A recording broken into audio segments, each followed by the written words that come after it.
Abra sua Bíblia, por favor, no livro do Apocalipse, no capítulo 20. E nós vamos ler dos versículos 11 até o versículo 15. Apocalipse, capítulo 20, de 11 até o 15.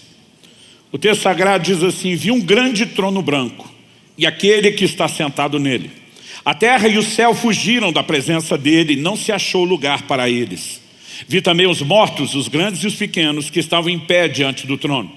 Então foram abertos livros. Ainda outro livro, o livro da vida, foi aberto. E os mortos foram julgados segundo as suas obras, conforme o que estava escrito nos livros. O mar entregou os mortos que nele estavam. A morte e o inferno entregaram os mortos que neles havia. E foram julgados um por um, segundo as suas obras. Então a morte e o inferno foram lançados no lago de fogo. Esta é a segunda morte, o lago de fogo. E se alguém não foi achado inscrito no livro da vida, esse foi lançado no lago de fogo. Meu Deus, oramos suplicando que mais uma vez se cumpra a declaração real, verdadeira, incontestável da Tua palavra, de que o Evangelho é o poder de Deus para a salvação de todo o que crê. Permita-nos, ó Deus, mais do que ouvir um discurso, uma argumentação humana ou racional, que a Tua palavra de fato traga luz aos corações, que ela não apenas instrua, que ela corrija, que ela fortaleça, que ela encoraje, que ela console, que ela cumpra o seu propósito. Nós cremos, declaramos nossa confiança na ação poderosa do Teu Espírito, o Espírito da verdade, e nos antecipamos em manifestar gratidão pela certeza do que o Senhor fará. Nós oramos em nome de Jesus. Amém. Bom, estamos lendo uma porção do livro do Apocalipse e de vez em quando eu ouço um crente ou outro fazer algum tipo de comentário, algo do gênero: pastor, eu meio que tenho medo de ler o livro do Apocalipse. Eu pergunto por quê. Eles falam: é muito juízo, é muita coisa ruim num livro só. O livro do Apocalipse não é um livro de coisas ruins. O livro do Apocalipse é o livro que envolve o desfecho de todas as coisas. Não apenas o desfecho da obra redentora, mas o desfecho do trato de Deus com a humanidade, o que envolve recompensar justos e injustos. E nós precisamos entender que a perspectiva de recompensa envolve o que diz Romanos 11: para com os que creram, Deus manifestou bondade, para com os que caíram, manifestou severidade. Deus é tanto bom quanto severo, e tanto uma como outra característica será demonstrada, revelada por Ele, de acordo com o comportamento de cada um. O que nós chamamos, o livro, o último livro da Bíblia, o nome que nós damos, nós conservamos, por alguma razão, na língua portuguesa, a palavra que foi usada originalmente no grego, Apocalipse. Mas Apocalipse significa revelação. Na Bíblia inglesa, por exemplo, o título do livro é Revelação. Eles traduziram isso. O que nós precisamos entender é que Apocalipse é uma revelação. Logo no capítulo 1, no verso 1, o apóstolo João introduz o livro dizendo: revelação de Jesus Cristo, que Deus lhe deu, para mostrar aos seus servos as coisas que em breve devem acontecer, e que ele, enviando por intermédio do seu anjo, notificou ao seu servo João, o qual atestou a palavra de Deus e o testemunho de Jesus Cristo quanto a tudo que ouviu. Na sequência, no verso 3, ele diz: bem-aventurados aqueles que leem e aqueles que ouvem as palavras da profecia e guardam as coisas nela escritas, pois o tempo está próximo. Então a Bíblia fala de uma bem-aventurança em ouvir, a Bíblia fala de uma bem-aventurança em receber e guardar essa palavra. Não só não existe nada de errado no livro do Apocalipse, como nós precisamos entender a percepção do quão importante isso é quando falamos da perspectiva de todas as coisas. No verso 19, João ouve uma voz forte que o orienta dizendo: escreve, pois, as coisas que viste, as que são e as que hão de acontecer depois dessas. A maioria dos comentaristas bíblicos acredita que o livro do Apocalipse pode se dividir em 3 partes distintas, de acordo com a afirmação desse versículo. Escreve as coisas que viste. Capítulo 1 começa com a visão que João tem do Senhor Jesus, o Cristo revelado. Obviamente, na sequência de todo o livro, outras visões, como a do capítulo 20, que acabamos de ler, serão compartilhadas. Mas ele diz: escreve o que você viu. Escreve as coisas que são, ou seja, o presente, e as que hão de acontecer, o futuro. As coisas que são podem se resumir nos capítulos 2 e 3, onde João recebe um direcionamento de Deus para que cartas fossem dirigidas às 7 igrejas da Ásia. Obviamente, cada igreja receberia uma mensagem personalizada de acordo com o seu contexto e a sua história, mas como todas elas seriam parte do mesmo livro direcionado a todo mundo, em cada uma delas há uma advertência final. Quem tem ouvidos para ouvir, ouça o que o Espírito diz às igrejas. Ou seja, Deus estava falando a cada uma daquelas igrejas, não ouça só a mensagem da sua. Enquanto estou tratando com o problema das de outras, tem coisas boas, né? Advertências, promessas, consolos que servem para todo mundo. Então os capítulos, capítulo 1, as coisas que viste, capítulo 2 e 3, as que são. Ainda que elas possam ter desdobramentos proféticos, essas cartas retratavam a igreja, a realidade da igreja na época em que João escreveu. Mas a partir do capítulo 4, ele começa a falar das coisas que hão de acontecer. Embora no Novo Testamento o único livro que receba o rótulo de profético seja o Apocalipse, no Antigo Testamento nós temos muitos livros que são reconhecidamente proféticos e muitas profecias que ainda estão para acontecer. Cerca de quase um quarto da Bíblia compreende o aspecto profético e nós precisamos entender que ele tem o seu peso e a sua importância. O Deus onisciente, conhecedor de todas as coisas, presciente, que sabe tudo de antemão, não anunciou as coisas que vão acontecer à toa. De alguma forma, no seu plano, na sua multiforme sabedoria, era importantíssimo que eu e você tivéssemos o entendimento de para onde vão as coisas. João já é profundamente impactado pela experiência do capítulo 1. Verso 17, ele diz que quando vê o Senhor Jesus, e o relato dele é muito claro e específico. Ele diz que o rosto do Senhor brilhava como o sol na sua força. O verso 16 relata isso. O 17 diz, quando vi, e essa visão do Cristo ressuscitado que ele narrou, quando vi, caí aos seus pés como morto. Quem era João? Não apenas um dos 12, mas aquele que decidiu dizer que era o apóstolo amado, que reclinava a cabeça no peito do Senhor, como aconteceu na última ceia. Mas o Cristo que ele está vendo é exatamente o mesmo homem, ou pelo menos na mesma forma, ao lado do qual ele andou por mais de 3 anos. Ele agora é o Cristo que havia morrido, ressuscitado, e na condição de ressuscitado. Aquele que em Filipenses 2 diz que abriu mão da sua condição divina, assumiu a forma humana. Agora Colossenses 2 diz que após a ressurreição nele habita corporalmente a plenitude da divindade. O impacto que João tem não é de encontrar um velho conhecido e um grande amigo. Ele diz, eu caí aos seus pés como morto. Eu fico imaginando o impacto dessa visão. Mas eu fico imaginando o impacto da visão do capítulo 20. Porque agora ele vê o próprio Deus, o Criador e sustentador de todas as coisas, assentado num trono. Eu imagino que a visão deve ter sido aterrorizante, porque o texto que nós lemos no verso 11 diz que a terra e o céu fugiram da presença dele e não se acharam lugar para eles.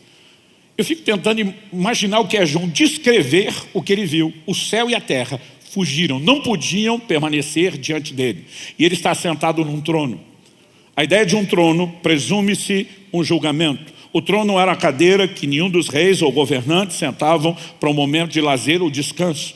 Ele estava direcionado às audiências públicas onde haveriam julgamento.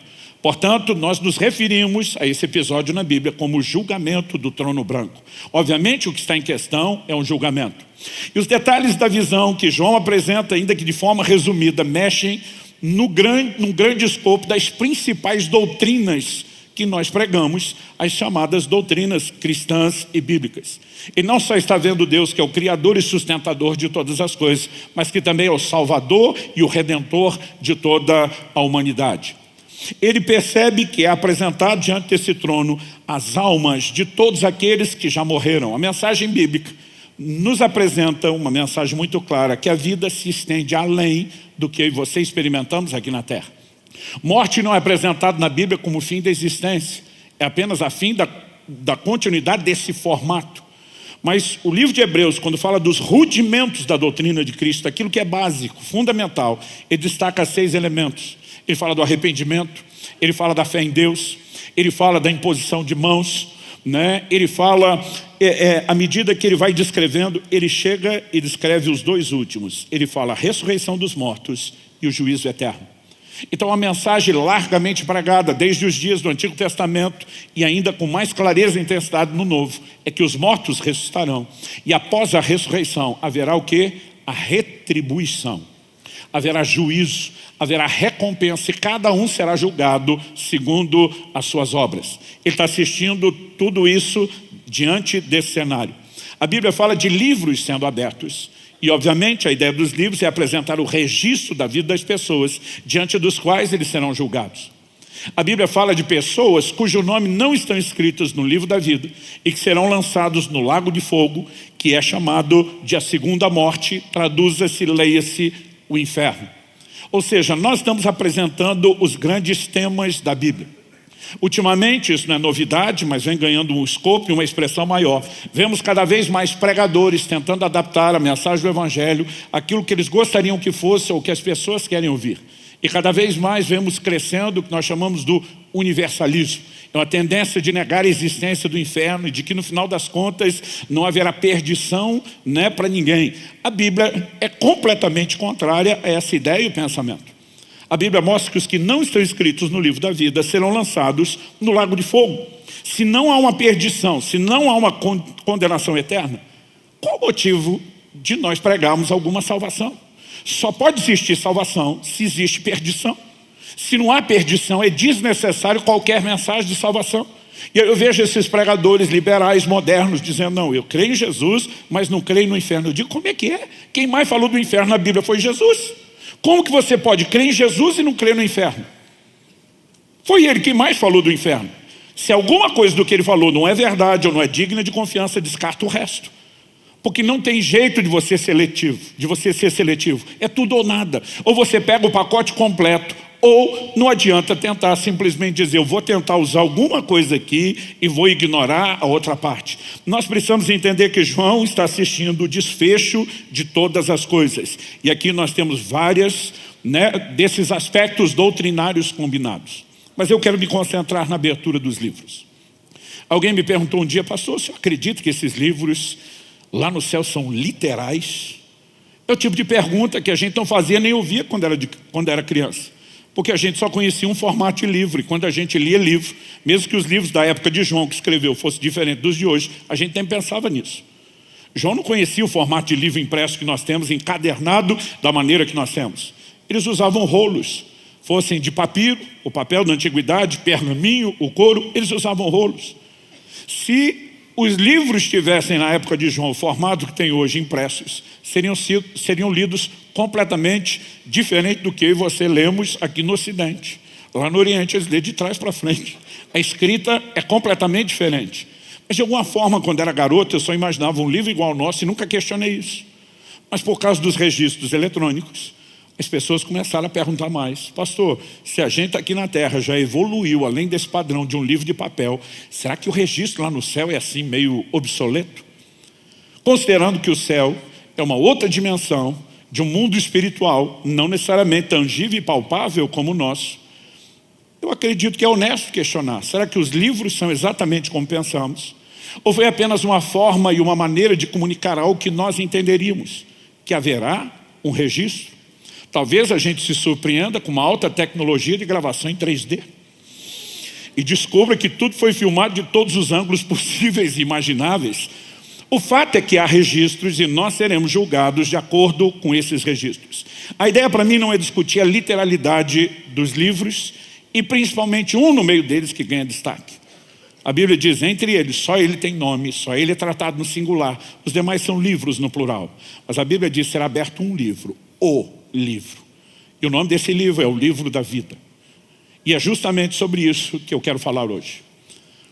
Quando olhamos para as Escrituras, nós percebemos a menção do livro da vida, não apenas no livro do Apocalipse, que indiscutivelmente foi quem mais tocou no assunto.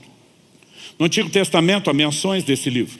O Senhor Jesus falou a respeito dele, Paulo falou a respeito dele, o autor de Hebreus falou a respeito dele, e o volume de textos merece que a gente sistematize o assunto. Deus não tocou tanto no assunto sem que demonstrasse com isso a clara sinalização de que Ele queria que a gente entendesse alguma coisa. Isso me faz pensar qual será a expectativa, a ansiedade que alguns terão na hora dessa triagem. O livro será aberto e quem não tiver o nome escrito vai para o fogo do inferno. Eu lembro quando garoto, chegava o fim do ano na escola, e pregavam no mural, porque naquela época tinha nada de internet, dado virtual, eram listas impressas. Quem foi aprovado e quem foi reprovado. Alguns iam com as pernas tremendo para descobrir a notícia. Outros iam com toda segurança, certeza que eu passei. Outros iam com outro tipo de segurança, certeza que eu fui reprovado. Porque de acordo com o comportamento e com as regras estabelecidas, alguns conseguiam saber antes da divulgação do registro qual era a sua condição. Mas havia sempre aquele time que estava na dúvida. Como será? Eu já vi esse tipo de filme quando as listas de vestibulares também eram fixadas da mesma forma e não havia outra maneira de consulta. Aquela ansiedade, passei ou não passei. Agora, uma coisa é descobrir se você perdeu ou não um ano letivo. Uma coisa é descobrir se você entrou ou não num curso que queria, talvez para o qual tenha se preparado. O outro é você estar diante da checagem de se você terá vida eterna ou perdição eterna. Então não há como ignorar, e esse é o primeiro ponto que a gente tem que destacar aqui, que ter o nome no livro da vida é um requisito para entrar no céu. O texto diz, todo aquele que não foi achado inscrito, a palavra é grafo, significa escrever, registrar, anotar. Todo aquele que não foi achado, registrado, arrolado nesse livro, foi lançado no lago de fogo. Apocalipse capítulo 21, 27, falando da nova Jerusalém, depois da consumação, do juízo do trono branco, os capítulos 21 e 22, os últimos do Apocalipse, vão falar a respeito do estado eterno. E a Bíblia fala dessa cidade, como diz o autor de Hebreus, da qual Deus é o arquiteto. E ele diz em Apocalipse 21, 27, nela, na cidade santa, não entrará nada que seja impuro, nem o que pratica abominação e mentira, mas somente os inscritos no livro da vida do Cordeiro. Portanto, é ponto inquestionável que ter o nome arrolado, registrado desse livro, é requisito indispensável para se entrar nos céus. E a contrapartida também é verdadeira. A Bíblia está dizendo que quem não tiver com o nome inscrito vai para a perdição. Então, nós não podemos olhar para um livro desse e dizer o assunto não é importante.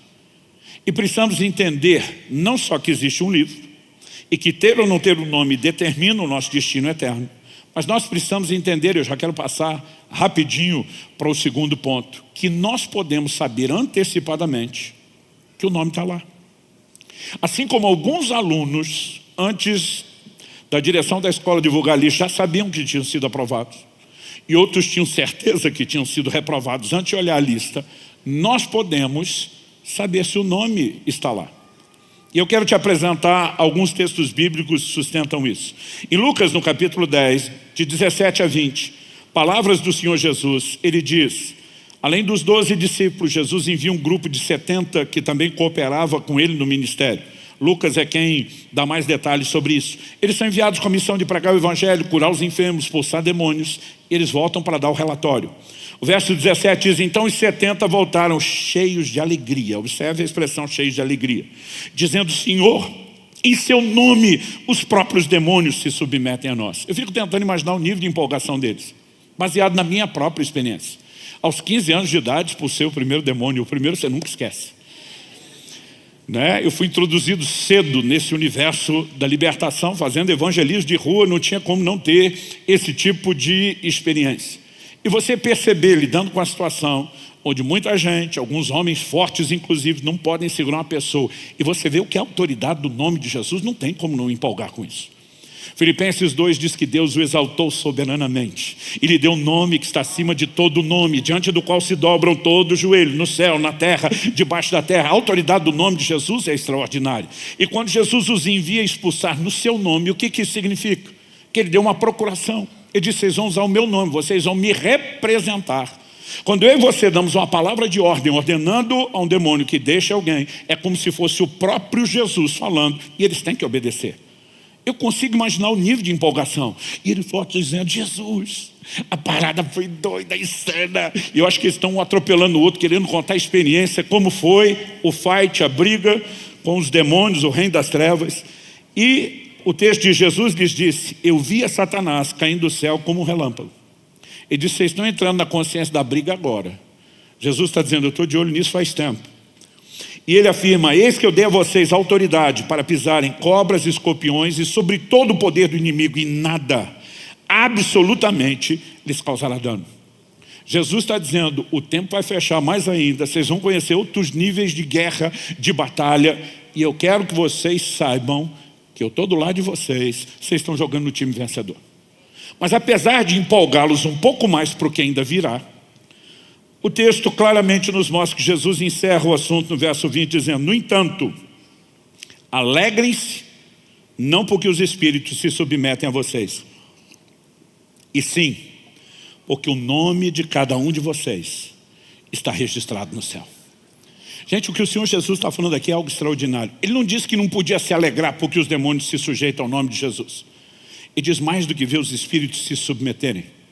Vocês têm um motivo de alegria que vem primeiro, que é maior, que é mais sublime, que é mais nobre do que o que está empolgando vocês. E eu vejo muito crente que se perde vivendo só alegria circunstancial.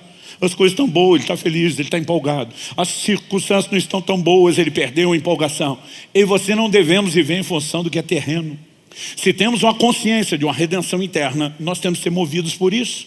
É por isso que Paulo diz em Romanos 8,18, as aflições do tempo presente não podem se comparar com a glória que em nós será manifestada. Jesus diz, pode fazer festa com isso, não é errado, mas antes, e mais festa do que isso, alegrem-se porque os nomes de vocês estão arrolados, registrados nos céus. Vocês estão naquele livro, no dia da triagem vocês vão receber informação, estão do lado de dentro. Venha, servo bom e fiel, entra para o gozo do seu Senhor. E ele está dizendo que antecipadamente nós não só podemos saber disso, como celebrar. Paulo em Filipenses, no capítulo 4, no verso 3, ele diz o seguinte, é o capítulo final da epístola, ele já está naquela rota de encerramento, de tornar a mensagem pessoal. Ele diz, peço também a você, fiel companheiro de jugo, que auxilie essas mulheres, pois juntas se esforçaram comigo no Evangelho, juntamente com Clemente e com os demais cooperadores meus.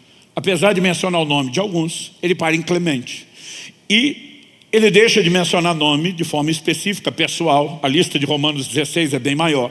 E ele diz assim, com os demais cooperadores meus, cujos nomes se encontram no livro da vida. Paulo não está fazendo só um jogo de palavras, gente, não vou me preocupar de anotar o nome de todo mundo aqui, né, por falta de tempo. Ele simplesmente diz, mais importante do que está nessa lista de reconhecimento meu, é saber que os nomes desses cooperadores todos estão no livro da vida.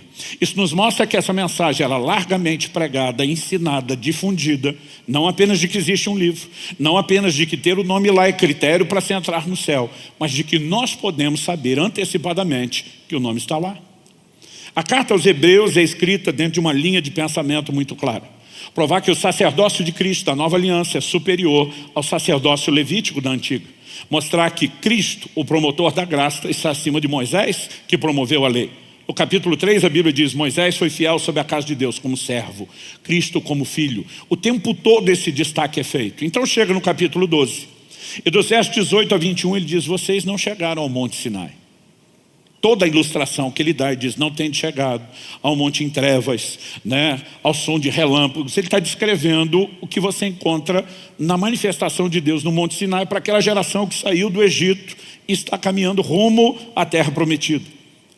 Ele diz no verso 22, em tom de comparação, pelo contrário, vocês chegaram ao Monte Sião, uma linguagem usada no Novo Testamento para descrever a igreja, a cidade do Deus vivo, a Jerusalém celestial, a milhares de anjos. Vocês chegaram à assembleia festiva, essa deve ser uma das características do povo de Deus. Não apenas nos reunimos numa assembleia, mas é festiva. A igreja dos primogênitos arrolados nos céus. Ele continua e diz, vocês chegaram a Deus, o juiz de todos, aos espíritos dos justos aperfeiçoados, a Jesus, o mediador da nova aliança, ao sangue da aspersão, que fala melhor do que o sangue de Abel. No meio de toda essa lista de adjetivos para exaltar que o que experimentamos agora em Cristo é superior do que aquilo que eles tinham durante a lei de Moisés no Antigo Testamento, ele usa a expressão de que nós somos a igreja dos primogênitos arrolados no céu. A palavra traduzida aqui, arrolados, que significa ser acrescido ou colocado no rol, no registro, ela é apógrafo. Todos os outros textos que nós lemos até agora, que fala do nome escrito, registrado no céu, grafo. No grego, grafo significa escrever, anotar, registrar. Apógrafo é apenas uma extensão que garante o quê? Um registro, uma transcrição, assentar em um registro ou arquivo. A ideia é exatamente a mesma. o nome de vocês foi colocado lá naquele registro. Qual registro? O livro da vida. Pastor, como podemos saber que o nome está lá antes do livro ser aberto e antes da triagem? Em primeiro lugar, nós precisamos entender que podemos saber isso pelas afirmações da palavra de Deus. Em 1 de João, o mesmo João que escreveu o livro do Apocalipse, ele na sua primeira epístola, no capítulo 5, no verso 13, ele diz: essas coisas escrevi a vocês que creem no nome do Filho de Deus, para que saibam que têm a vida eterna. A versão mais antiga diz: para que saibais que tendes a vida eterna. Ele não está só dizendo vocês terão no futuro. Ainda que o que Deus começou não tenha sido concluído, Paulo diz: aquele que começou em nós a boa obra há de concluí-la. Ele está dizendo: eu escrevo para que vocês saibam, cada um tem que saber isso, que vocês já têm a vida eterna. Algo já foi iniciado da parte de Deus. E ele diz: mas estou escrevendo para vocês que creem no seu nome, o nome dele.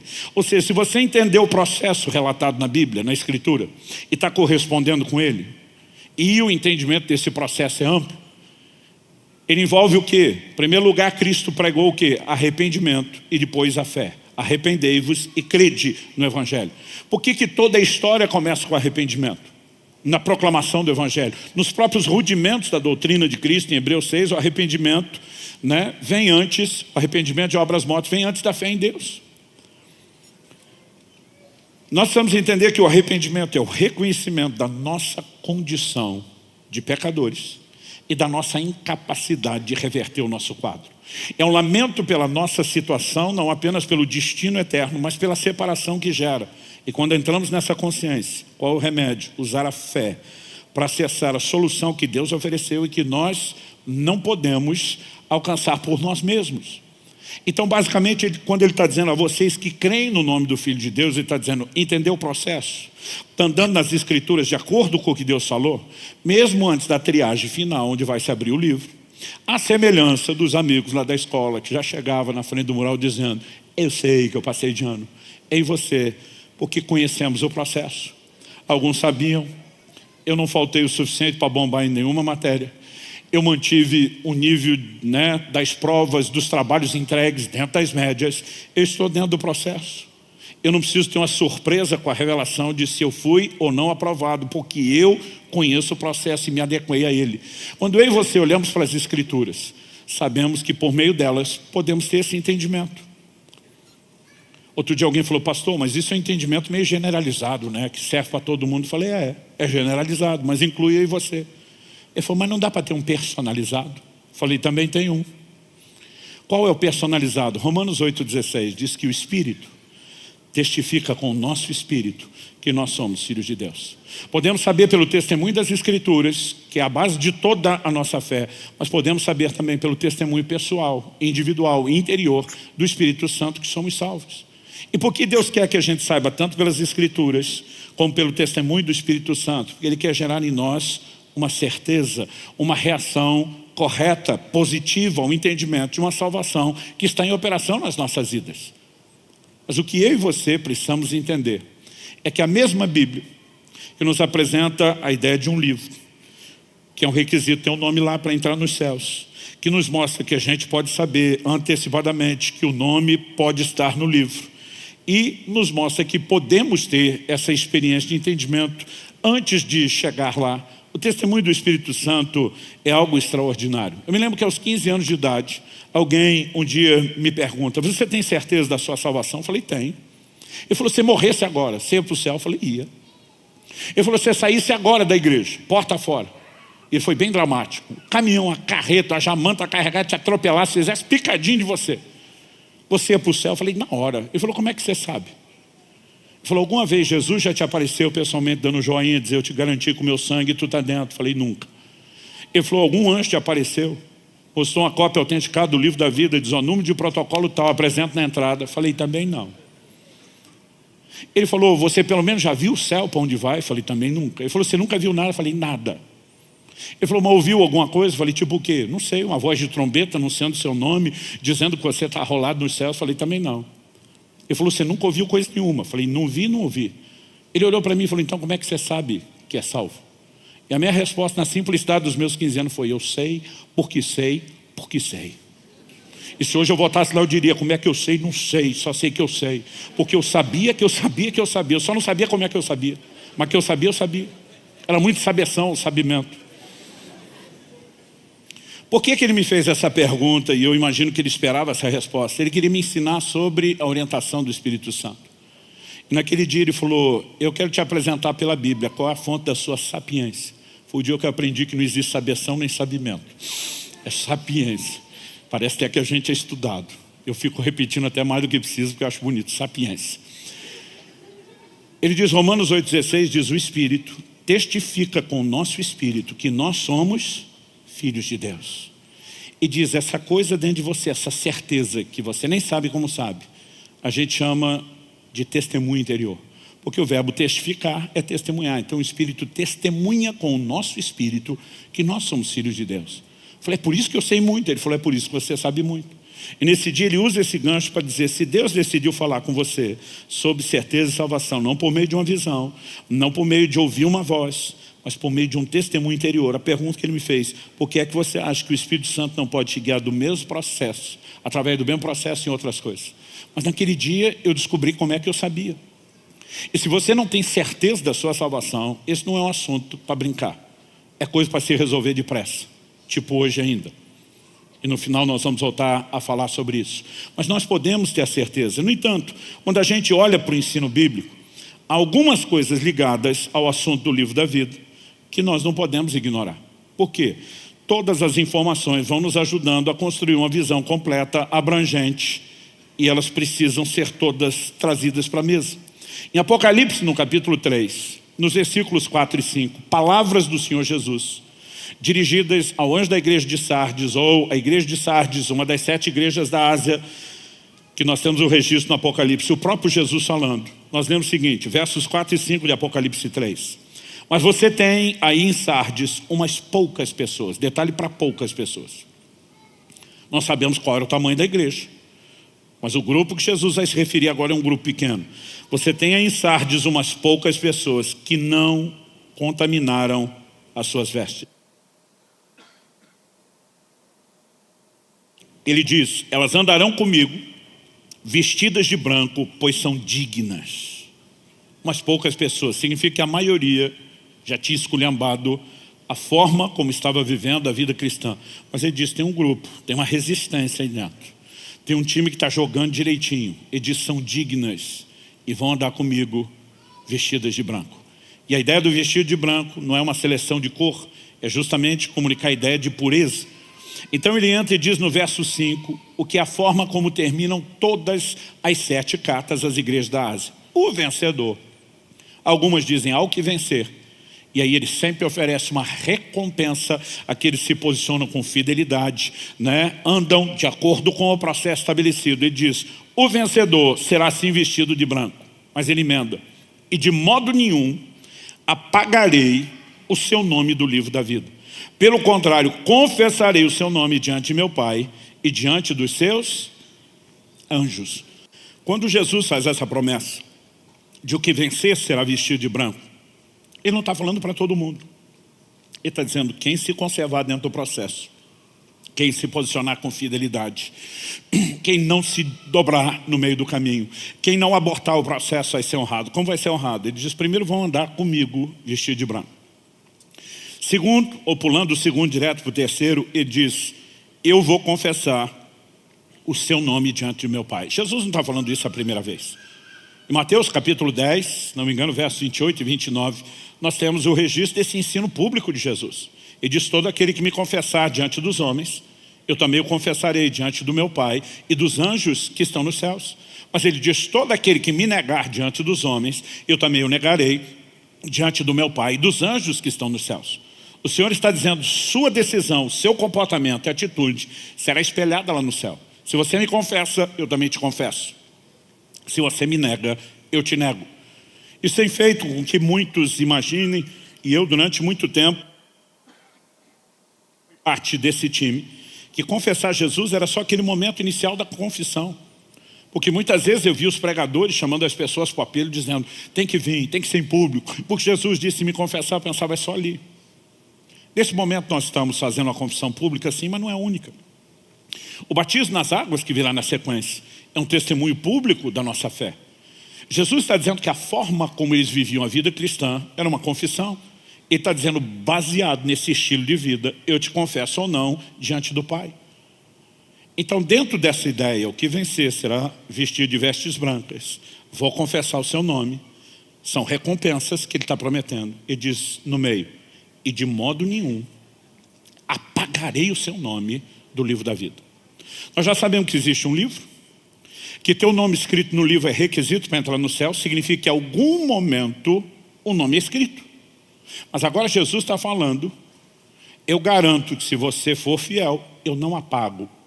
Então é possível que o nome entre no livro, mas é possível que depois de entrar, o nome seja tirado do livro. Interessante essa ideia de apagar, porque hoje em dia a gente pensa em apagar meio como um formato de deletar arquivo eletrônico. E na verdade, quando Jesus está falando a respeito disso, nós precisamos pensar com a mentalidade da época.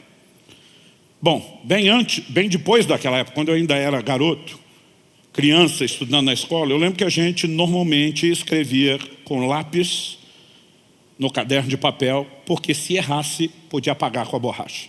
Eu lembro da época revolucionária em que apareceu uma caneta que podia ser apagada. Significava que se errasse não precisava de rasura, de muita lambança, dava para resolver o assunto. Mas a maior parte das canetas não eram dessa forma. Eu lembro da época que quando a gente escrevia a caneta e de repente errava algo, percebia que comeu bola, anotou algo totalmente errado. Você tinha algumas formas, ou você só rasurava aquilo, ou quem era mais dedicado, caprichado, estatisticamente as mulheres ganhavam dos homens nesse aspecto. A gente fazia o uso de uma coisa chamada corretivo. Quem tem pelo menos a minha idade lembra disso. O que era o corretivo? Errorex. A gente pegava aquele negocinho que era uma espécie de tinta branca de secagem rápida e pintava em cima do que escreveu. A tinta secava, escondia o que estava escrito embaixo, ainda dá para escrever de novo por cima. Essa palavra que Jesus usa, apagarei o seu nome do livro da vida, no original grego exaleipo, ela significa ungir ou limpar várias partes, lambuzar porque envolvia espalhar óleo, cobrir com visgo, era usado para isso, mas também era usado para a ideia de limpar esfregando, usando alguma coisa que ajudasse a remover o que estava embaixo. Como os registros eram feitos em papiro, pergaminho ou tabuleta, não se apagava simplesmente esfregando. Imagina-se aqui a ideia, né? E o sentido de apagar, de remover o que está escrito é aplicado para essa palavra, de que ele simplesmente está passando alguma coisa em cima, o errorex da época, o corretor, o corretivo da época, para que você simplesmente encubra aquele nome, para que não tenha mais a capacidade de reconhecê-lo. E no dia da triagem, alguém vai dizer, esse nome não está aqui. Se um dia teve, já está coberto. Onde eu quero chegar com isso? Uma pergunta que frequentemente me fazem. Pastor, o senhor acredita em perda de salvação? Eu digo, se apagar o nome não significa perda de salvação, me explica o que é que isso significa. Porque ninguém entra no céu se o nome não está lá. E ele diz, se você é um vencedor, eu não apago. Presume-se o quê? Que quem não é o vencedor vai ter o nome apagado. Que recompensa seria essa? Ele prometeu, olha, eu não vou apagar, se é impossível apagar. Então ele não está prometendo recompensa nenhuma. Ou ele não está dando nada absolutamente diferente do outro crente que não foi o vencedor e que viveu de forma esculhambada.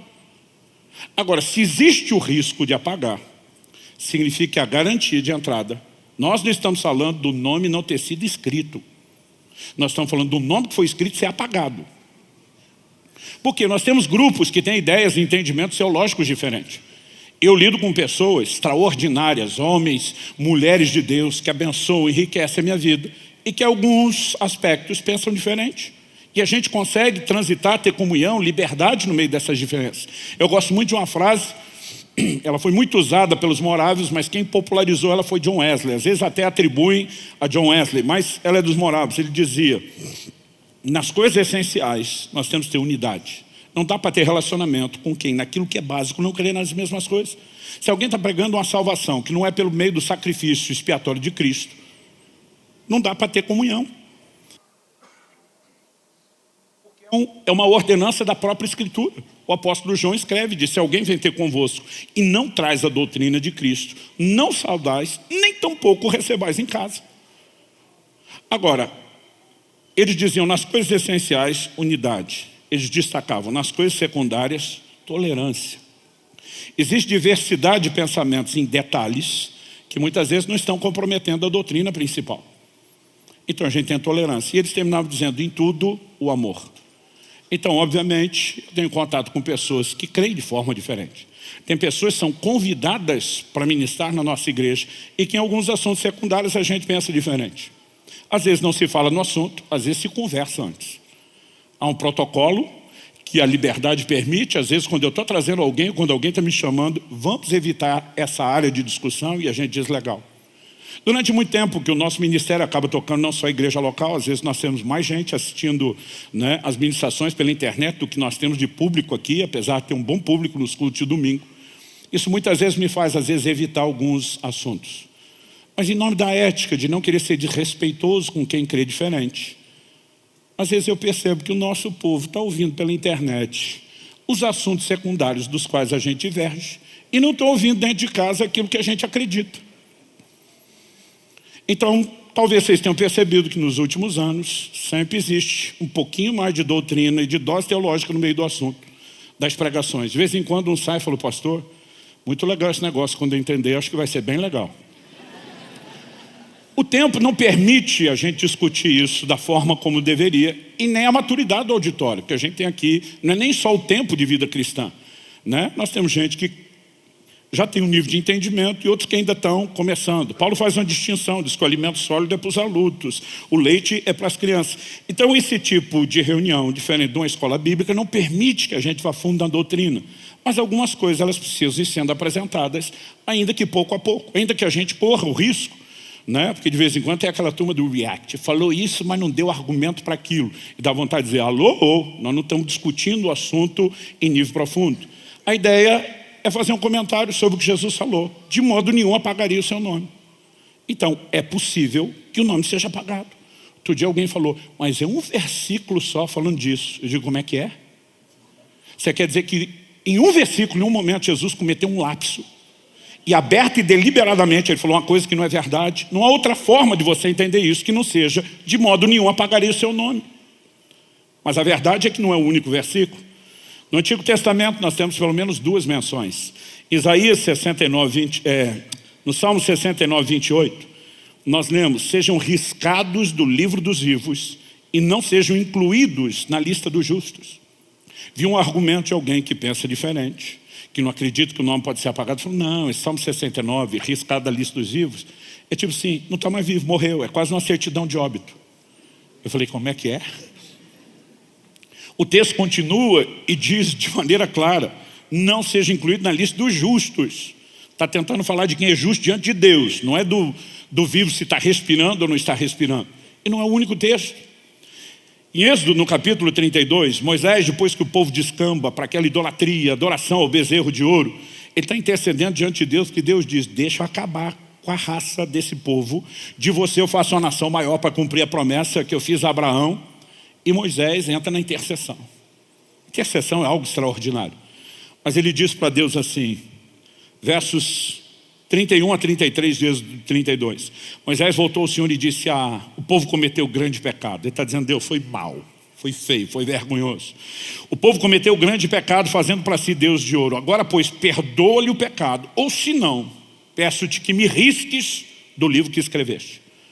Eu não sei o que depois desses 40 dias de revelação no monte, na glória, Moisés entendeu sobre o livro que Deus tem. Mas ele falou: o Senhor perdoa esse livro, ou me corta fora. Isso chama chantagem intercessória. Isso se chama pressão intercessória. O que é que Deus respondeu para ele?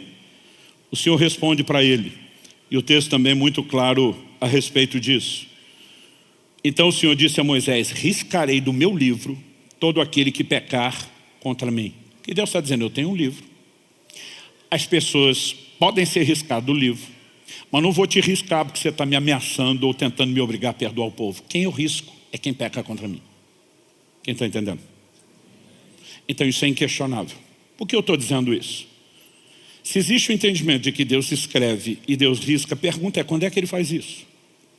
Quando eu era garoto, eu lembro que toda vez que um pastor, em qualquer culto e igreja, era quase que um padrão geral da época, levava alguém na oração de confissão, entregando sua vida a Jesus, no final terminava assim: escreve o meu nome no livro da vida. E no final ele dizia: gente, agora nós vamos fazer festa, porque mais pessoas foram arroladas no livro da vida. Eu lembro que foi o primeiro lugar na vida que eu ouvi a expressão arrolada. E a gente fazia festa, porque tinha acabado de ser escrito, supostamente, o nome de alguém. Então a gente imaginava, converteu, escreveu.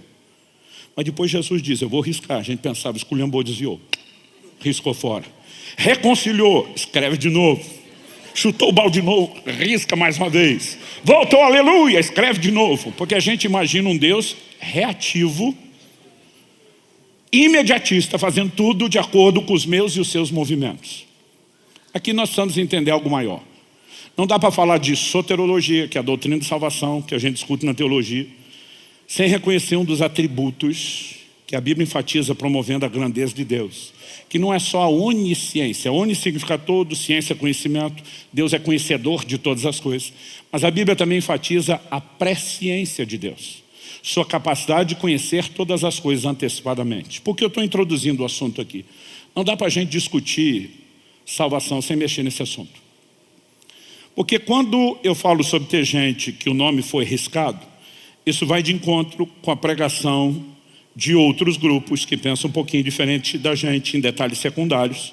Porque Apocalipse capítulo 13, verso 8, fala de uma imagem da besta e diz assim: adorá-la-ão todos os que habitam sobre a terra, cujos nomes não foram escritos no livro da vida do Cordeiro que foi morto desde a fundação do mundo. O texto aqui não está falando de gente riscada, está falando de gente que não foi escrito. Aí alguns pulam a parte do que foi riscado para não discutir isso, e pega só esse. E diz: tem gente que está escrito, não está escrito. E o está escrito, não está escrito começou antes da fundação do mundo. Ou seja, não tem nada a ver com a escolha de vocês. Esses grupos, entre esses grupos, há aqueles que nós chamamos dos pré-deterministas. Eles acreditam que Deus predeterminou antecipadamente todas as coisas. Fala de um predeterminismo fatalista, absoluto, inflexível. Eles acreditam e pregam predestinação. Um dia desse alguém falou: pastor, se eu creio em predestinação? Eu falei: claro que eu creio. O termo é bíblico, não dá para dizer, alguém dizer que crê na Bíblia, não crê em predestinação, não crê na Bíblia. O ponto é o que se entende pela definição de predestinação e não se ela existe. Para essas pessoas, predestinação é Deus escolhendo um grupo para ser salvo, são chamados de eleitos, e um grupo para perdição, são chamados de os réprobos. E eles acreditam que está tudo decidido, estabelecido, de acordo com o que Deus quis. O homem não escolhe absolutamente nada, ele simplesmente assiste o curso das coisas. E para eles, Deus é soberano, se ele não deixa o homem escolher e escolhe tudo sozinho. É o conceito desse grupo, e não quero falar disso com desdém. Eu não creio nisso. Para mim o livre-arbítrio é uma ênfase em toda a Escritura. Não é um texto, não é outro, ao longo de toda a Escritura. Em Deuteronômio, no capítulo 30, por exemplo, dos versos 15 a 19, Deus diz: eu ponho diante de vocês a vida e a morte, a bênção e a maldição. Deus diz: escolhe vida. O que ele está dizendo? Você tem duas opções. A escolha é sua. A boa escolha te leva à vida e à bênção. A má escolha te leva à morte e à maldição. Eu te deixo escolher, mas não posso não tentar te influenciar com o que é bom. Então Deus dá o conselho: hashtag escolhe vida. Vá para o lado certo. Paulo diz que ele pregava para persuadir os homens. O que significa persuadir? Mudar ideia, mudar opinião, levar alguém a tomar outra decisão. Se o evangelho não tem o poder de persuasão, porque ninguém decide nada, qual a necessidade de pregá-lo? Então ele diz: não, é porque é assim que Deus chama os eleitos. Mas já é eleito, se eu não pregar, ele chama do mesmo jeito. Eu não tenho responsabilidade nenhuma no processo.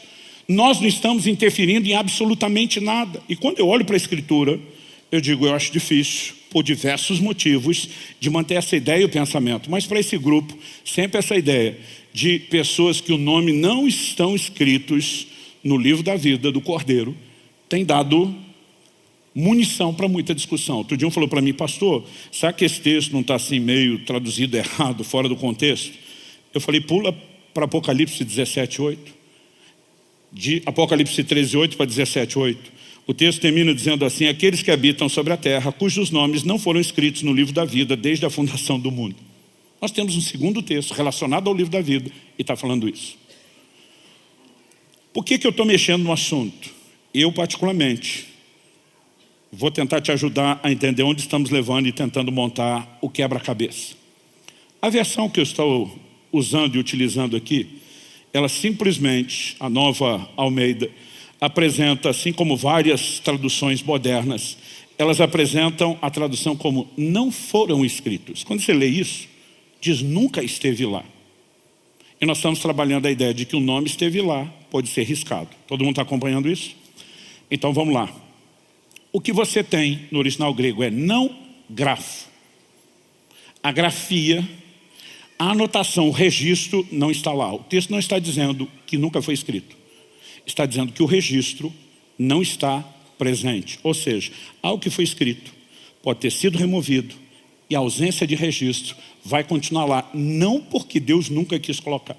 Eu não creio que Deus escreve o nome no livro da vida na hora que alguém se converte. Eu creio que o nome de todo mundo, isso agora é uma convicção pessoal, não vou botar como doutrina. Eu creio que o nome de todo mundo foi colocado no livro da vida antes de todas as coisas. Todos os que já morreram, os que estão vivos, que ainda vão nascer e existir, Deus botou todo mundo nesse livro. 1 Timóteo capítulo 2, verso 4 diz que Deus deseja que todos se salvem. Quem que Deus quer que se salve? Todos. Se ele tem réprobos pré-determinados desde a eternidade para a perdição, ele não pode dizer que quer que todos se salvem. Ele pode dizer que quer que muitos se salvem, mas não que todos. E ao longo de toda a Escritura, a ideia do todos vai sendo repetida. Aí alguns grupos que creem nessa predestinação para salvação e perdição, eles têm um malabarismo para interpretar o todos. Estava lendo o escrito de um pregador antigo, famoso, já falecido. Explico isso, porque sempre tem um perguntando de quem que você está falando.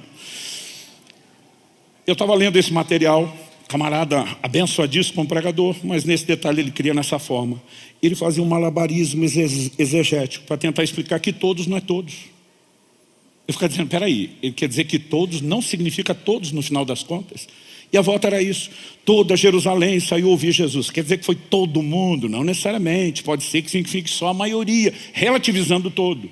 Ele está fazendo isso para tentar explicar o Deus deseja que todos se salvem, porque ele não crê que Deus quer que todo mundo se salve. Aí a minha pergunta é, mas quando a Bíblia diz que todos pecaram e destituídos estão da glória de Deus, aí não é todos, não, aí é todos, esse grupo diz. Eu digo, peraí, quando interessa para vocês o todo é todo, e quando não convém o todo não é mais todo. E praticamente o jogo é assim. Por quê? Eles têm uma lente teológica, e eles vão ler a Bíblia dizendo, tem que encaixar na lente que me colocaram e tem que ser do jeito que me ensinaram. Eu simplesmente não consigo sustentar isso. Por quê? Porque quando você vai estudar doutrina de salvação, a Bíblia fala de predestinação, fala de eleição, fala. Me deixa só ler 2 versículos, porque a gente não tem tempo e já tem que encerrar isso. Mas um de cada. Romanos 8, 29 diz, pois aqueles que Deus de antemão conheceu, Ele também predestinou para serem conformes à imagem de seu Filho. Considerando que predestinar é destinar de antemão, eles trabalham essa ideia de pré-determinismo. 1 de Pedro, capítulo 1, verso 2, diz, eleitos segundo a presciência de Deus Pai e santificação do Espírito, para obediência e aspersão do sangue de Jesus. As expressões predestinado e eleito são praticamente sinônimos. O que esses 2 textos têm em comum? Não é apenas a ideia que eles divulgam, alguém foi predestinado, determinado por Deus, alguém foi eleito, escolhido por Deus. O que os 2 textos têm em comum é algo mais do que isso. Aos que dantes conheceu, a palavra no grego, prognóstico, capacidade ou prognose de conhecer antecipadamente, aos que dantes conheceu, predestinou. A predestinação vem atrelada à presciência de Deus. Aí você vai ler a eleição de Pedro, eleitos segundo a presciência de Deus, o pré-conhecimento. Então, o que nós entendemos? Não é que Deus não deu ao homem o direito de escolha. O homem recebeu de Deus o direito de escolha, o livre-arbítrio é a responsabilidade humana, para mim, indiscutível na Escritura. Mas nós tomamos essas decisões onde? Na linha do tempo, na linha cronológica. E Deus não está preso na linha do tempo como eu e você estamos. Eu e você conhecemos o passado, ou pelo menos podemos conhecer, algumas coisas presenciamos, ou outros que testemunham nos informam. Podemos ter informação do presente, mas ninguém conhece o dia de amanhã. Às vezes nós fazemos prognósticos. pré-conhecimento, baseado em uma variável de tendência, a gente diz, é provável que a economia vai ter problema nessa área. É provável que... Mas nós estamos trabalhando ainda probabilidades. Ninguém tem certeza do nível do que acontecerá no dia do amanhã. Deus, no entanto, é atemporal. Ele está fora da linha do tempo. Ele é o criador do tempo. Ele é maior do que o tempo. Ele é o único ser que conhece todas as coisas, inclusive aquelas que para nós, presos na linha cronológica, ainda vão acontecer. É por isso que o enorme conteúdo das Escrituras é profético. E nós não temos apenas profecias em relação ao futuro, muitas delas já, e quando eu digo muita, é muita mesmo, já aconteceram e se cumpriram ao longo do tempo de forma precisa. Porque nós temos um Deus que não é só conhecedor de tudo, Ele é presciente, Ele conhece de antemão. Quando a Bíblia diz que Ele predestinou, a Bíblia diz aos que dantes conheceu, predestinou. Quando diz que Ele elegeu, Ele fez isso de acordo com a presciência. O que é que isso significa?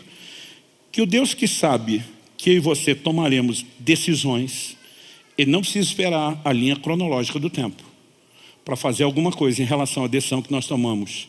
Porque Ele não é reativo, Ele pode agir antecipadamente. Quem está acompanhando o raciocínio? Por que é importante entender isso? Significa que antes da fundação do mundo, a Bíblia diz que Cristo é o Cordeiro morto antes da fundação do mundo. Na linha do tempo cronológico, Ele morreu há quanto tempo? 2000 e poucos anos atrás. Mas quando a Bíblia diz que foi antes da fundação, é porque o Deus que conhece, planejou a vida, sabia o momento dele se manifestar. Ele tem como consumada todas as coisas. Deus não é pego de surpresa por absolutamente nada. Paulo, na linha do tempo, tem um momento onde Cristo aparece para ele e pergunta: por que você me persegue? Não está rolando um clima de amizade. Paulo é inimigo, está trabalhando contra. Mas quando ele vai testemunhar a sua conversão, ele diz aos Gálatas: Ele me separou desde o ventre da minha mãe. Mas tu estava perseguindo, mas já era separado. Os pré-deterministas dizem que ele converteu porque foi separado. Aqueles que nós trabalhamos com presciência dizemos: o Deus que sabia que ele decidiria, se antecipa a decisão, dizendo: eu tenho planos para você desde já, que se manifestarão a partir do momento da sua decisão. É apenas uma questão de definição. Predestinação, eleição estão lá. Nós trabalhamos isso do ponto de vista da presciência. Se você levar isso em conta, onde é que os nomes são escritos no livro da vida? Antes da fundação do mundo. Onde é que são removidos do livro da vida? Ainda que sejam baseados no que a pessoa fará, eles podem ser feitos, removidos antes da fundação do mundo. Quando a Bíblia fala de um nome que não está mais grafo desde lá, não significa que isso anule a declaração de um nome que foi apagado. Porque eu estou trabalhando isso em inúmeros textos bíblicos. Fala de uma pessoa que viveu uma experiência inegável com Cristo, ultrapassa uma linha sem volta, e eu não consigo, sob hipótese nenhuma, admitir a ideia de uma salvação que não se compromete. Por quê? O processo ainda não foi concluído. Paulo fala a respeito de naufragar na fé. O que é naufragar na fé? A fé é o que nos salva. Nós somos salvos pela graça mediante a fé. Então a ideia do naufrágio é: você entra num navio atracado num porto, vai fazer uma viagem que, quando completada, você desce no destino em segurança. Houve um naufrágio, o que aconteceu? A jornada de fé não terminou. Você não chegou onde deveria e afundou e pereceu no meio do caminho. Se isso não significa, junto com apagar o nome, comprometer o processo, o que é que significa? Alguns dizem: pastor, o senhor está pregando dúvida. Não, estou pregando certezas de que a obra que Deus começou, eu e você precisamos honrá-la. Jesus fala de gente que é digna quando anda com ele vestida de branco. Paulo diz em Filipenses 1:27, vivei de modo digno do Evangelho de Cristo. Eu também não estou falando de boas obras nem de merecimento. Nenhum de nós pode ser o vencedor sozinho. Jesus diz em João 15:5, sem mim nada podeis fazer. A única forma de eu e você terminarmos essa história como vencedores é usando os recursos dele. Mas Deus nos responsabilizará por ter ou não usado os recursos dele. Quem está entendendo? Há um livro da vida. Ter ou não seu nome registrado lá, decide se eu e você vamos entrar. Se o nome permanece escrito ou foi apagado. E quando foi, não é o mais importante. O que nós precisamos entender é o que pode levar a isso. Jesus não está dizendo: eu apaguei seu nome e por isso você não é vencedor. Ele está dizendo: se você vence, você garante que o seu nome não é apagado. Então há uma ordem estabelecida. Quando falamos do Evangelho nesses termos, faz sentido pregar a perseverança dos santos, que é uma linguagem bíblica. Eu e você fomos chamados para andar na fé que começamos, a crescer e desenvolver o processo de salvação e santificação, a aperfeiçoar a santidade. E tudo isso faz sentido quando entendemos responsabilidade. O que eu quero que você entenda com clareza é não só que existe o livro, mas como seus atos determinam a sua permanência. O nome não é arriscado só porque alguém não aceitou Jesus. Estava provisionado para a salvação, porque é o que Deus queria para todo mundo. Eu e você precisamos entender, alguém que se desviou, não se reconciliou, não se consertou, permaneceu em deliberada rebeldia, pode comprometer o processo. Quando Jesus fala alguns que não contaminaram as vestes, do que ele está falando? O livro do Apocalipse fala várias vezes de lavar as vestes no sangue do Cordeiro. Apocalipse 22, verso 12. Quem que entra na cidade? Os que lavam suas vestes no sangue do Cordeiro. Se não houver essa limpeza, não entra. Só quando ele fala de alguém que contaminou a veste, está falando do cara que não tinha mais a veste suja, já tinha lavado, e agora que estava limpo, sujou de novo. Sabe que todo esse banho e faxina que ele fez na minha e na sua vida era para a gente esculhambar tudo e voltar a sujeira de novo? 2 de Pedro, capítulo 2, e aqui eu encerro. Nos dias a partir do verso 20, de pessoas que tiveram o conhecimento da verdade. Não são gente ignorante, não são gente que não entende o processo de Deus, mas ele fala ali no capítulo 2 de 2 Pedro, a partir do verso 20, o seguinte: portanto, se depois de terem escapado das contaminações do mundo, mediante o conhecimento do Senhor e Salvador Jesus Cristo. Como é que você escapa da contaminação? Tem que ter passado pelo banho.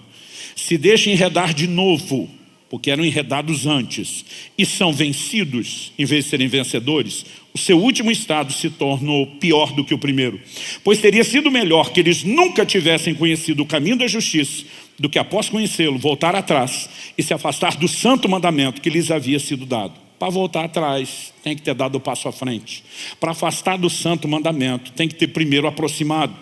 Com eles, verso 22, aconteceu o que diz certo provérbio muito verdadeiro: o cão volta ao seu próprio vômito e a porca lavada volta a rolar na lama. Está falando de uma porca que saiu da lama, foi lavada, mas voltou para lá. O que é que o texto está dizendo? De gente que passou pelo banho, pela experiência, mas está simplesmente comprometendo o que Deus fez. Eu não posso, em sã consciência, imaginar que um dia vou estar diante de Deus, prestando conta, lendo o que diz Tiago, capítulo 3, vós mestres, saibam que vão receber mais duro juízo. E Deus me perguntar, por que é que você deixou aquele povo acreditar que podia sujar as vestes que eu limpei, sem nunca adverti-los? Quando Ele adverte a sua igreja da forma contrária. O que você precisamos entender é que a mensagem do livro da vida é uma mensagem sobre certeza. Não só sobre certeza e salvação, que eu e você podemos saber antecipadamente que o nome está lá. Não só de certeza que podemos saber que porque nos conduzimos de acordo com o processo, podemos chegar que nem aqueles alunos antes de ler no mural. Certeza que eu passei de ano. Porque você sabe que se comportou adequadamente. Mas é um livro de certeza sobre um Deus que é justo, sobre um Deus que vai julgar aqueles que merecem ser julgados. É um livro de certeza de que se eu e você brincarmos com o processo, não vamos chegar que nem aqueles outros tipos de alunos. Certeza que deu ruim, que eu reprovei. Tudo o que a mensagem do livro comunica são certezas. Mas não é a certeza ilusória de que você faz o que quer, vive como quer, brinca com o pecado e que no final dá tudo certo. Essa mensagem, ela não tem lugar nas Escrituras, não cabe na sã doutrina, não cabe no Evangelho verdadeiro. Qual é o chamado? A perseverança. Nós vamos continuar cooperando com Deus, nós vamos andar de forma digna do Evangelho, não podemos fazer isso sozinhos, vamos usar os recursos dele, porque ainda que os recursos não sejam nossos, a responsabilidade é nossa. Quem está entendendo, diga amém. Então vamos ficar em pé para parecer que está acabando.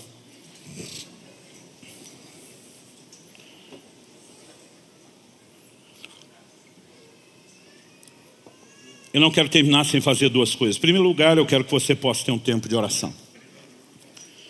A gente não pode simplesmente ouvir esse tipo de coisa sem parar para avaliar a forma como eu estou me conduzindo, crendo em relação a esse assunto sério do livro da vida, está adequada ou não.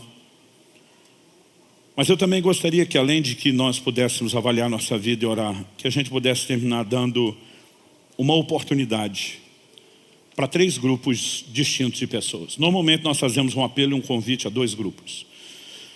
Hoje eu quero abrir para 3. Primeiro grupo, se você ainda não entregou sua vida a Jesus Cristo, eu não quero que você saia daqui sem a oportunidade de tomar decisão. Não é só mais importante da sua vida, é da sua eternidade, é do pós-vida. Não adianta você frequentar a igreja, nem mesmo a nossa, porque igreja nenhuma salva. Há um só mediador entre Deus e os homens, diz 1 Timóteo 2,5, é o Senhor Jesus. O apóstolo Pedro, pregando em Atos 4, diz: não há outro nome dado entre os homens pelo qual importa que sejamos salvos. Que nome é esse? Romanos 10 diz: todo aquele que invocar o nome do Senhor será salvo. O Senhor Jesus é o único mediador, só há salvação no seu nome, e nós precisamos invocar esse nome. Quando esse nome é invocado, com entendimento de arrependimento e fé, como diz o pacote da instrução bíblica, as pessoas podem ser salvas, independente de estarem ou não numa igreja. A salvação vem pelo reconhecimento, pelo arrependimento, pela fé na provisão de Jesus. E quando clamamos seu nome, estamos dizendo: sem o Senhor nós não vamos a lugar nenhum. Sem o que o Senhor fez, nós não podemos nada. Mas a partir disso, a obra da salvação se inicia. E se você, não importa se você está aqui pela primeira vez, ou já frequenta a casa há um tempo, já esteve em outros cultos, se você não teve esse posicionamento: eu vou confessar Jesus diante dos homens, porque eu quero que Ele me confesse diante de Deus. Se você não deu o start oficial, você precisa disso. Segundo grupo, nós sempre convidamos aqueles que um dia tomaram essa decisão, mas ao longo do processo não conservaram suas vestes brancas, por diversos motivos que a gente não quer nem especular, nem tampouco te julgar. Você, na gíria de crente, desviou, afastou, esfriou, caiu, e você sabe que precisa de reconciliação. A mensagem do Apocalipse, as igrejas da Ásia o tempo todo, é um chamado ao arrependimento, é um chamado ao conserto, onde Ele faz as promessas ao vencedor. Ele não está falando só para aquele que nunca tropeçou, Ele está estimulando aqueles que caíram a retomarem, a levarem um processo a sério. O maior problema não é se um crente peca, porque nós ainda não alcançamos a perfeição. A Bíblia diz: se confessarmos os nossos pecados, Ele é fiel e justo para nos perdoar e nos purificar de toda injustiça. O problema é quem peca e não quer sair de lá. É quem peca e não se arrepende. É quem peca e não confessa. É quem peca e acha que pode continuar naquela situação. Mas sempre que existe arrependimento, há restauração disponível. E você que talvez um dia já tomou a decisão, mas se afastou, você precisa recomeçar. E eu não quero que você vá embora sem permitir que essa oportunidade de recomeço que Deus está te dando seja aproveitada. A Bíblia diz: se hoje ouvides a sua voz, não endureça o coração. Onde é que Deus lhe chama? Lá no coração, lá no íntimo. Você pode não ter ouvido Deus chamando por uma voz audível, mas eu tenho certeza que você é inteligente o suficiente para saber que o discurso de um homem não pode fazer essa bagunça que está acontecendo dentro de você agora. Esse misto de sentimentos, de emoções, de pensamento, e você diz: que loucura é essa? Porque algo dentro de você está quase gritando com você: você precisa disso. Não desperdice essa oportunidade. Você tem o poder de resistir, por isso que a Bíblia diz: não endureça o coração. Mas Deus está chamando você. Mas eu quero abrir o leque para um terceiro grupo. Qual o terceiro grupo? Pastor, eu acho que eu já me converti. Eu acho que eu não desviei. Mas honestamente, quando o Senhor falou de certeza de salvação, esse negócio não está resolvido. E se não está resolvido, tem que ser resolvido. Como nós resolvemos isso? Você vai ter um posicionamento de fé. Pode ser que lá atrás você diz: vou seguir o ritual e o cerimonial, e fez isso meio da empolgação, não deu o passo com a fé necessária, não entendeu o processo. Mas hoje, quando o Evangelho está trazendo mais clareza e sentido, e você, nessa falta de convicção, algo está aí dentro de você dizendo: você pode sair daqui hoje com a certeza. Eu acredito que Deus está te dando uma oportunidade de, no mínimo, reafirmar a sua fé. E se você sente que precisa resolver esse terceiro aspecto, certeza de salvação, eu quero que você se sinta incluído nesse convite. Nós não vamos distinguir quem é quem no grupo, porque para nós não importa se você está decidindo a primeira vez, se você está reconciliando, se você está reafirmando. O que importa é que a festa no céu, sempre que um pecador se arrepende, nós fazemos festa aqui. Então, para nós, o crente é que preocupa com isso. Se eu for lá, será que vão achar que eu estou desviado? Meu irmão, o que nós vamos fazer é festa, não importa qual seja o motivo pelo qual você vem. Então, dito isso, eu não quero me estender mais. Se você precisa resolver uma dessas três questões, sabe que Deus está te chamando, quer corresponder com Ele, eu quero que você saia o mais rápido possível do seu lugar e venha aqui à frente, nós vamos orar junto. Quer você esteja entregando sua vida a Jesus pela primeira vez, reconciliando com Ele, reafirmando seu posicionamento de fé para entrar no lugar de certeza e salvação, corre para cá, porque hoje é dia de salvação. Hoje é dia de festa na casa de Deus. Hoje é dia de festa nos céus, é dia de festa aqui. E nós vamos orar juntos.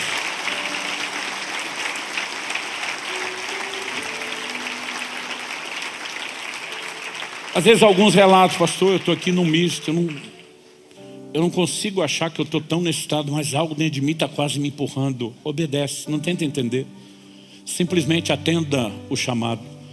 Se você sente que algo que até sua mente que está tentando lutar contra, tentando explicar, algo está insistindo para que você venha, pode ter certeza, Deus tem um propósito nisso. Talvez vai trabalhar uma outra questão além das 3 que nós mencionamos.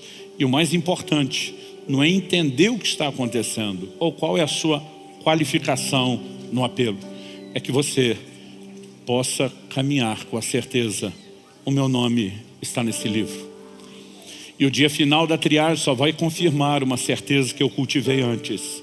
Por meio de Jesus Cristo, da sua maravilhosa graça, eu abracei a salvação que Deus oferece. Essa é a mensagem do Evangelho. Nós podemos falar de muitas outras coisas que giram em torno disso, mas esse é o cerne de toda a mensagem que cremos e pregamos. É por causa disso que nos reunimos, para que a gente cresça nessa fé que temos abraçado, para que a gente continue o processo. Então eu quero que todos vocês vieram à frente. Posso fazer uma oração comigo? Aqui eles vão fazer pela primeira vez. Às vezes não se sentem tão confortáveis de fazer sozinho, ainda que possam fazer. A Bíblia diz: o que invocar o nome de Jesus vai ser salvo. Já vi gente salva que não sabia nem orar, só ficava chorando, gritando: Jesus, Jesus, eu preciso de você. Aqueles que estão se reconciliando, reafirmando, talvez digam: não, eu já sei como fazer isso. Mas para ajudar aqueles que nunca fizeram, eu quero fazer uma oração. E se você entende que depois de eu fazer, você pode repetir isso e dizer: eu vou fazer disso a minha confissão, porque você está me ouvindo primeiro e dizendo: é nisso que eu acredito, é isso que eu posso declarar. Então eu vou pedir que vocês que vieram à frente repitam isso em voz alta. Porque em voz alta, Jesus falou de confessá-lo. Confessar é reconhecer um fato. Uma confissão não precisa ser negativa, ela pode ser positiva, mas é o reconhecimento de algo. E ela envolve uma declaração verbal.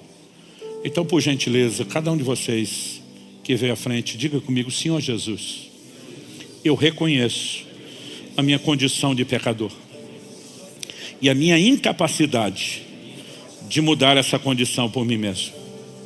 Mas eu reconheço em Ti, Jesus, o Salvador. E hoje eu me arrependo dos meus pecados e pela fé eu me aproprio da Tua salvação, daquilo que o Senhor fez por mim, em meu lugar. Eu invoco o Teu nome, Jesus, e toda a salvação que há nesse nome.